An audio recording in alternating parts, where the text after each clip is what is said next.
माता की गोद में कितनी भी संतानें क्यों ना हो, उसकी ममता में, उसके दुलार में किसी भी प्रकार का किसी के प्रति कोई भेद नहीं आता है। हमें जो भेद दिखाई देता है वो हमारी अज्ञानता के कारण क्या? बच्चे जैसे जैसे बड़े होते जाते हैं वैसे वैसे वो सक्षम हो जाते हैं। परिणाम स्वरूप माता पिता छोटों को जो है सक्षम बनाने का श्रम ज़्यादा करते हैं, ऐसा लगता है, पर यह सत्य नहीं है। कारण क्या?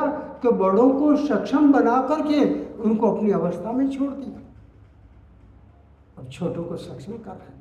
और जब सभी सक्षम हो जाते हैं तो उसके पश्चात माँ जो है उसी संतान को सबसे ज़्यादा दुलार देती है जो पिता से प्रेम करता है, जो पिता से प्रेम करता है।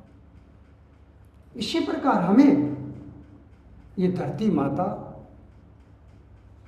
हमें उतना दुलार करती है जितना हम सक्षम बन करके इससे उपार्जन नहीं कर लेते।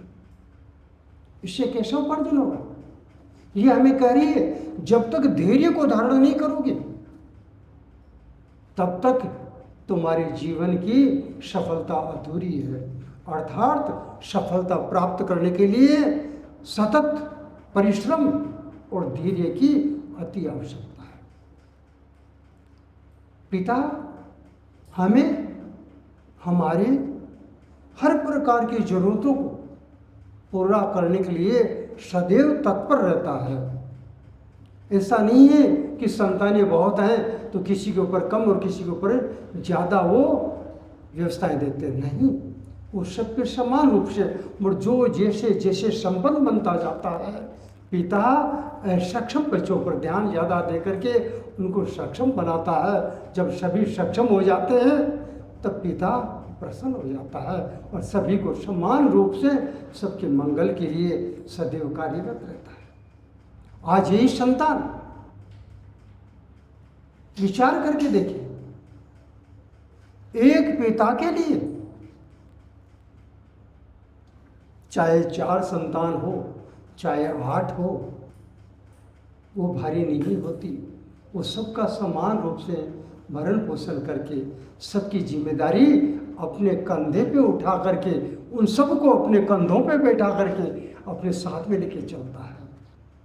मगर आज इस संसार में जो हमारी संतानें हैं, जिनके चाहे 2 हो 4 हो 8 हो, उन सब के लिए वृद्ध माता पिता भार रूप लगते हैं।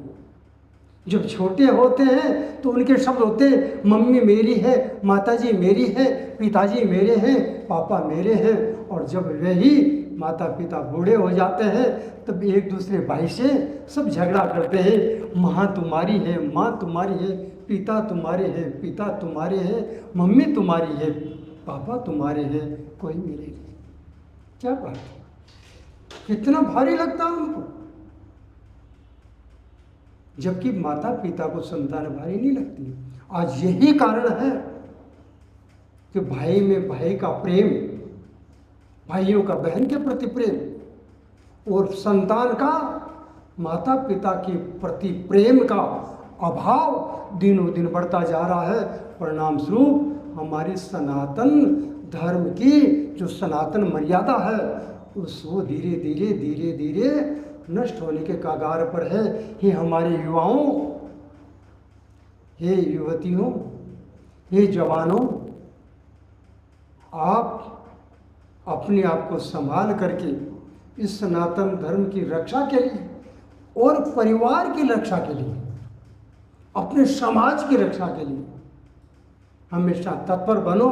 स्वार्थ का और मोबाइल के अंदर डूबने का त्याग कर दो, तभी सब कुछ बच पाएगा, अन्यथा कुछ भी बचेगा नहीं। वो समय तब दूर नहीं है जब आपकी अवस्था वो आएगी, तब आपको भी महसूस होगा और आप अकेले एकांत में पड़े पड़े उस सनातन धर्म के मार्ग को याद करते हुए अपने कर्मों को याद करते हुए पश्चाताप करते रहोगे।